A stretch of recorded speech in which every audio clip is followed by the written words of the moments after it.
नमस्कार दोस्तों, सुरेन हिंदी क्लास में आप सभी का स्वागत है। हजारी प्रसाद द्विवेदी जी का एक निबंध संग्रह है कल्पलता। कल्पलता जो निबंध संग्रह है ये सन 1951 में प्रकाशित हुआ था। इसमें कुल 20 निबंध हैं और उनमें से एक महत्वपूर्ण निबंध है शीरीष के फूल। शीरीष के फूल हमारे पाठ्यक्रम में है और उसके कुछ वस्तुनिष्ठ प्रश्न जो है वो हम यहाँ पर देखेंगे। ये सभी वस्तुनिष्ठ प्रश्न संजीव पासबुक से हैं और कुछ डेस्क वर्क में भी वस्तुनिष्ठ प्रश्न हैं, वो भी यहाँ पर दिए गए हैं जो कि महत्वपूर्ण प्रश्न हैं। पहला प्रश्न हमारा इसमें है नहीं, क्योंकि पहला प्रश्न इसमें मानवतावादी साहित्यकार कौन है, तो वो हजारी प्रसाद द्विवेदी है। दूसरा प्रश्न है कौन सी रचना हजारी प्रसाद द्विवेदी की नहीं है। अशोक के फूल है, कल्पलता है, ऐनाम स्वामी, विचार और वितर्क। ऐनाम स्वामी जो है वो जैनेन्द्र कुमार का उपन्यास है, हजारी प्रसाद द्विवेदी जी का नहीं है। कल्पलता जो निबंध संग्रह है ये 1951 में प्रकाशित हुआ था और इसी में शीरीष का फूल जो है वो निबंध संकलित है। शीरीष के फूल गद्य साहित्य की कौन सी विधा है। शीरीष के फूल जो है वो ललित निबंध है।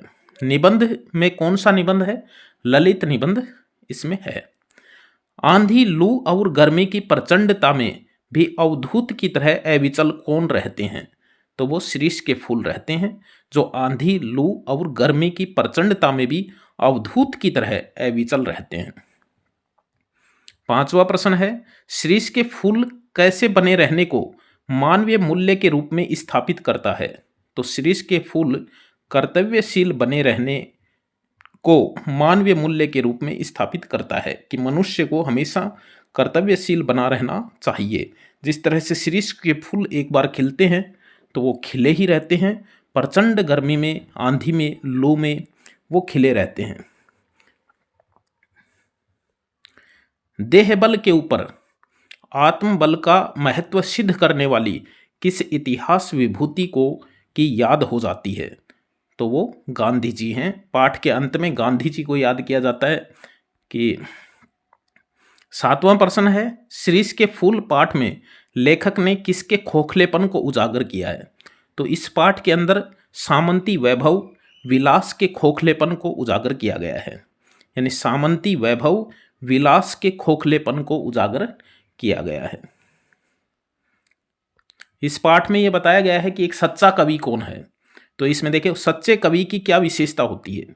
सच्चा कवि जैसे कालिदास को बताया गया है, यानी विशेषता क्या होती है, उसमें तत्व दर्शन होता है, उसमें अनासक्त योगी की शून्यता होती है और उसमें प्रेमी की सरस पूर्णता होती है। उपर्युक्त सभी हैं। नौवां प्रश्न है शीरीष के पुराने फूलों की अधिकार लिप्सु खड़खड़ाहट और नए पत्ते फूलों द्वारा उन्हें धकियाकर बाहर निकालते हैं। पंक्ति में लेखक ने किस पर व्यंग किया है, तो इसमें पंक्ति में ने लेखक ने पंक्ति के माध्यम से साहित्यकारों पर, समाज पर और राजनीति पर, तीनों पर व्यंग किया है। 10वां प्रश्न है एकमात्र शीरीष किसकी भांति जीवन की अजेयता का मंत्र प्रचार करता रहता है, तो वो कालजयी अवधूत की भांति जो है, एकमात्र शीरीष किसकी भांति, कालजयी अवधूत की भांति जीवन की अजेयता का मंत्र प्रचार करता रहता है।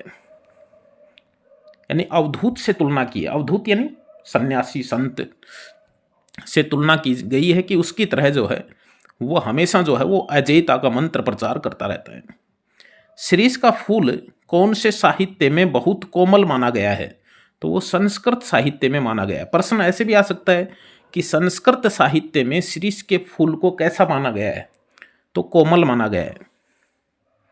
महाकाल सपासप कोड़े चला रहे हैं, उनके सामने कौन टिक पाते हैं, तो महाकाल यानी मृत्यु का देवता, मृत्यु का देवता सपासप कोड़े चला रहे हैं, यानी मृत्यु का आना निश्चित है।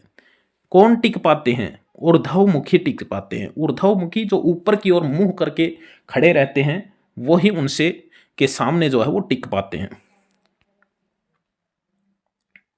वनस्पति शास्त्री के मतानुसार शीरीष का पेड़ किस श्रेणी का पेड़ है, यानी इस पाठ में आया है कि वनस्पति शास्त्रियों ने कहा है कि शीरीष का पेड़ जो है वो वायुमंडल से अपना रस खींचता है, वायुमंडल से अपना रस खींचता है, तभी वो जेठ की दोपहरी में भी जो है वो खिला रहता है। तो ये रस कहाँ से खींचता है? तो पाठ में आया है कि वनस्पति शास्त्री के अनुसार जो है वो वायुमंडल से अपना रस जो है खींचता है। कालिदास वजन ठीक रख सकते थे क्योंकि क्योंकि क्योंकि वे अनासक्त योगी की स्थिर प्रज्ञता रखते थे। वे दग्ध प्रेमी का हृदय पा चुके थे।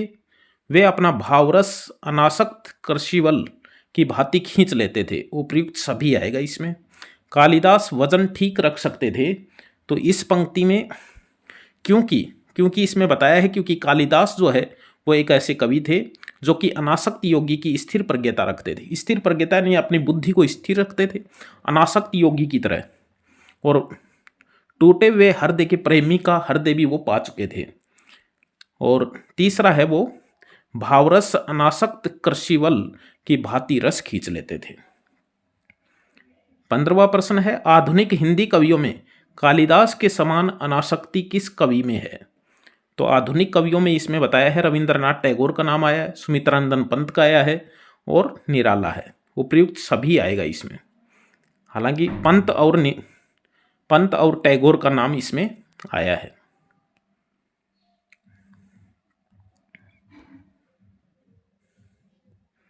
इसमें भी कुछ प्रश्न है। लेखक ने शिरीष को क्या संज्ञा दी है? तो इसमें प्रश्न आ चुका है, अवधूत की संज्ञा जो है वो इसमें दी है। लेखक को कवियों की कौन सी बात बुरी लगती है? वे वजन का ख्याल नहीं रखते थे। ये प्रश्न इसमें प्रसंग आया हुआ है कि वो वजन का बिल्कुल भी ख्याल जो है वो नहीं रखते थे, क्योंकि झूला झूलने वालियों का वजन भी कितना होता है ये इसमें पंक्ति आई है। तो वे वजन का ख्याल नहीं रखते थे। और किसके वजन की बात है? नायिकाओं के वजन की बात है। पुराने कवि किस पेड़ की डाली पर झूला डालने की बात करते हैं? तो वो शीरीष के पेड़ पर झूला डालने की बात करते हैं। भीषण गर्मी और लू के बीच किस पेड़ के फूल खिले रहते हैं? तो वो शीरीष के खिले रहते हैं। लेखक ने जगत के अति प्रामाणिक सत्य किसे माना है?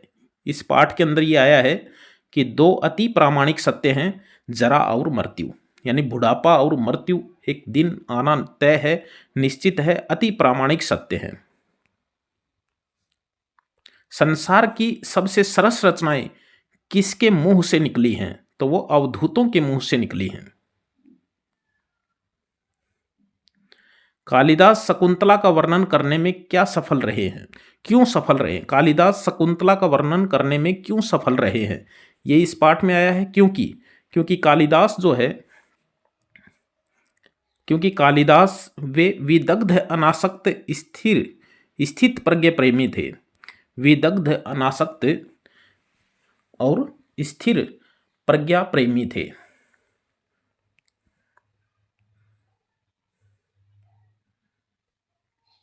संस्कृत साहित्य में शीरीष के फूल को क्या माना गया है? तो वो कोमल माना गया है। ये प्रश्न आ चुका है पहले भी। पुराने फलों को अपने स्थान से न हटते देखकर कवि को किसकी याद आती है? पुराने फलों को अपने स्थान से न हटते देखकर कवि को नेताओं की याद आती है, कि नेता भी जो है वो जल्दी से कुर्सी जो है वो नहीं छोड़ते हैं, वो भले कितने भी पुराने हो जाएं। तो पुराने फलों को अपने स्थान से न हटते देखकर कवि को नेताओं की याद आती है। कृषिवल शब्द का अर्थ क्या है? किसान कृषिवल शब्द का अर्थ है। शीरीष के वृक्ष कैसे होते हैं? शीरीष के वृक्ष बड़े और छायादार होते हैं। उमस और लू में कौन सा पेड़ कालजयी अवधूत की भांति अजेयी है? तो वो शीरीष है। कालजयी अवधूत की भांति अजेयी है। तो ये कुछ प्रश्न थे। शीरीष के फूल जो हमारा निबंध है वो हमारे पाठ्यक्रम में शामिल है। फिर मिलेंगे अच्छे बिंदु के साथ, तब तक के लिए बाय।